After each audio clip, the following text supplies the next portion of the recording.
All right, Larry Krueger here from Levi's Stadium for the Pig in a Pickle Krug Show with a little 49er video as we break down everything that happened here in training camp practice number 9. Saturday in Santa Clara. Beautiful weather, hot day, kind of a shorter practice. Let's just get right into some of the things that stood out. One thing that we're seeing every day is Sebastian Valdez continues to win the one-on-ones. He beat Connor Colby. He beat Zach Johnson. He beat Drake Nugent.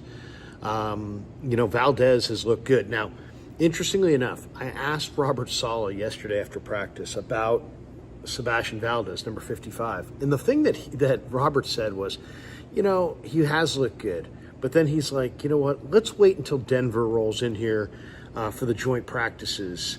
And then we'll find out, in his words, what's real and what's not. And I think it's interesting because it kind of suggests that maybe the Niners' backup interior linemen that are going up against some of these D linemen in the one-on-ones may not be, the greatest players in the world. And Sebastian Valdez may be dominating the Connor Colbys and the Drake Nugents and the Zach Johnsons of the world. But when he goes up against Quinn Miners and some of the Denver linemen, let's see how he fares. And I think it's fair. I think that's fair. And now, I think Valdez has looked really, really good, and I think he's going to continue to look pretty good. But I think it also is a statement that maybe he's winning these one-on-ones because Connor Colby is really struggling. And just watching Colby against some of the other guys, he really does struggle as a pass protector. C.J. West continues to look really good. I mean, both C.J. West and Sebastian Valdez are looking excellent in the one-on-ones. Alfred Collins, not as much, but he did get a win today, but it was against Connor Colby. So, Colby is kind of really struggles as a pass protector. There's no question about it. But I thought West looked good. Valdez looked good. Nick Sakel, who's getting reps both at guard and center, and I think Sakel is likely to make the team as a backup offensive lineman. He did, him and C.J. West battled to a standstill today, and West, that's a win because West is so freaking strong and so explosive and so hard to handle. And for Zakel to kind of stand him up, I mean, these guys were just, nose to nose. Zakel's a pretty strong guy in his own right, 6'6", about 320. He's got some great strength. And I would say Zakel beat West in the one-on-one rep that the two had head-to-head. Sam Aquinu, quietly is looking really, really good again. All Sam Aquinu does is just play good football. He's a good athlete. He's strong. He's short, but he's 270 pounds and very strong. He beat Austin Pleasance in the one-on-one with a bull rush that was really powerful. I mean, Sam Aquinu gets under your pads. I mean, he's going to put you on roller skates, man. Aquinu's got strength. I mean, crazy strength at the point, and Pleasance does not have great anchor strength. I would say if there's an issue that is starting to pop up, it's the third tackle spot, and how things are going to go at the third tackle spot. Jalen Allen bull rushed Austin Pleasance, and that's a 240-pound man bull rushing a 340-pound man. So he bull rushed him. And so Pleasance is struggling against speed, and he's struggling against power. So you got Pleasance, and then you got Burford, who's moving from guard to tackle, and he's struggling against speed. And then you have Andre Dillard, who's yet to even practice. So that Niner third tackle situation is looking really dicey. And Colton McKivitz, by the way, missed practice today. So Austin Pleasance was not the third tackle. He was the starting right tackle, and he struggled. He did struggle throughout the day. A couple other notes. Alfred Collins, as I said, we talked to him after practice. He did get his first win in the one-on-ones that I saw with his win against Connor Colby. C.J. West had an amazing spin move to beat Drew Moss. And I asked him about it after practice. I said, hey, man, you've perfected that spin move. And he's like, man, I haven't perfected anything. He's like, I haven't perfected anything, but he's humble. But C.J. West had a beautiful spin move against Drew Moss. Then we got to the team session, and I thought there were some guys that really looked good in the team session. Richie Grant really showed up today. Nick Martin really showed up today. Ricky Pearsall made multiple nice catches. Ricky Pearsall looked fantastic today. Mac Jones hit Junior Bergen on a nice pass to the sideline. The backup, if there's a unit top to bottom that looks really good, I would say it's the Niner linebackers. And Chaz Surratt had a PBU down the field. He looked good today. Saron Neal had an interception of Carter Bradley. Bradley was made a pass down the field, and Neal jumped it and jumped in front for the interception. Um, Also, we got to see the kicking competition continue today. Greg Joseph won for the day. He was 4 for 4, where Jake Moody was 3 for 4. Moody missed from the longest distance, which looked like maybe 48 or 50. So that's kind of the things that stood out. A couple other things, though, I think that stood out. Mac Jones continues to look good. He had a beautiful slant to Jordan Watkins. You know, one area where the Niners, without Renardo Green and without Demo Lenore, Trey Brown and Dallas Flowers are starting for the 49ers as their first team cornerbacks outside. That could be an issue. And the Niners are, the Niners defense, I think, is going to be okay if they don't suffer a lot of injuries. If they do suffer a lot of injuries, it could be a really rough year for the defense.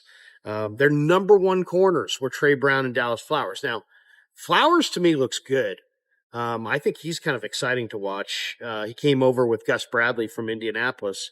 Brown, I think Brown just looks kind of run of the mill. But those are the first team corners right now. Richie Grant had a nice hit on Ricky Pearsall. Marquise Siegel had a nice hit on Jake Tongas. We saw Jalen Graham have a nice collision with Mason Pline where the ball popped out. Dallas Flowers made a really nice play in coverage against Ricky Pearsall. Flowers got some long arms and range. We saw Purdy hook up with Ricky Pearsall, and we also saw Purdy on a deep ball to Jordan Watkins. I think it's safe to say that Watkins is going to wind up being a player for the Niners, even as a rookie. Jason Pinnock had a hit on Christian McCaffrey. And we also saw Jacob Robinson have a really nice PBU. Robinson, who's a little on the thin side, but man, he's playing well on the corner. The rookie out of BYU looks like he has an outstanding chance to make a name for himself in this preseason. And then after practice, we talked to Brant Boyer, Mikael Williams, and CJ West and Alfred Collins.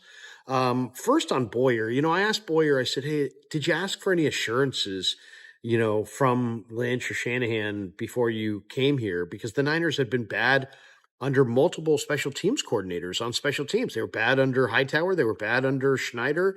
And I just wondered, maybe it's the way they're practicing or maybe they're not devoting enough resources. So I asked Boyer, you've had a lot of success as a special teams coach. Did you ask for any assurances when you came here? He's like, no, I didn't want any assurances. I just wanted to go to a good organization that I thought was a winning organization and would do things right. So there you go. And then we talked to Mikael Williams, and he said, yeah, the ankle that he was kind of, that caused him to miss practice the other day is the same ankle injury from last year, but he says it's not bothering him. And he knows he's got a lot of work to do, but he's got a great attitude. And Mikael's really excited for the season ahead. Then we got a chance to talk to CJ West, and I asked West, a couple questions, about his hand strength. He's got great grip strength, and he's like, hey, man, I just go around grabbing things. This guy's got rare grip strength, and he just throws guys around. And it's funny, I asked Alfred Collins, I said, hey, man, CJ West, what's it like being in the room with CJ West? Because West is just tons of energy, and he laughed. Alfred was like, yeah, that's my guy. I love CJ. He's a great player, and he's a great person. So very interesting day down here in Santa Clara. No Colton McKivitz today, no Nick Bosa today. But if you said, what was the highlight of the day? I would say the highlight of the day to me was probably the CJ West spin move on Drew Moss. That was pretty amazing. Also, Nick Martin is flying around, making a bunch of plays. And then I would say, Richie Grant. Grant, the one thing that Robert Saleh told us the other day is that the Niners wide open for that third corner, wide open for free safety, wide open for strong safety. So basically, the Niners have a lot of openings in the secondary, and they've got a lot of openings on their defensive line. So to me, there's opportunity here for a lot of these young players, and for some of these veteran players that are in this camp. And guys like Dallas Flowers is a veteran coming in from the Colts. he looks like he's going to be able to take advantage of that opportunity. And of course, the opportunity up front means that guys like Collins and West and Mikael Williams are probably going to get a lot of reps up front. The key for the Niners this year, and I can say it for sure as I'm standing here, is going to be how many injuries do they have, and to who, and to on the defensive side of the ball. Their first team defensive line, their first team linebackers, their first team secondary is pretty good. It's pretty good. And I think could probably compete to win the division.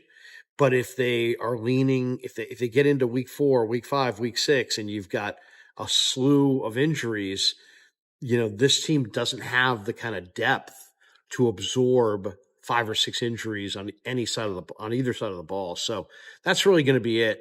Can Shanahan get them through this preseason and get their work done without losing a lot of bodies, without having a lot of injuries? If they can somehow stay relatively injury free or, minimize the injuries, I think this is a team that's going to win double-digit games and go back to the playoffs.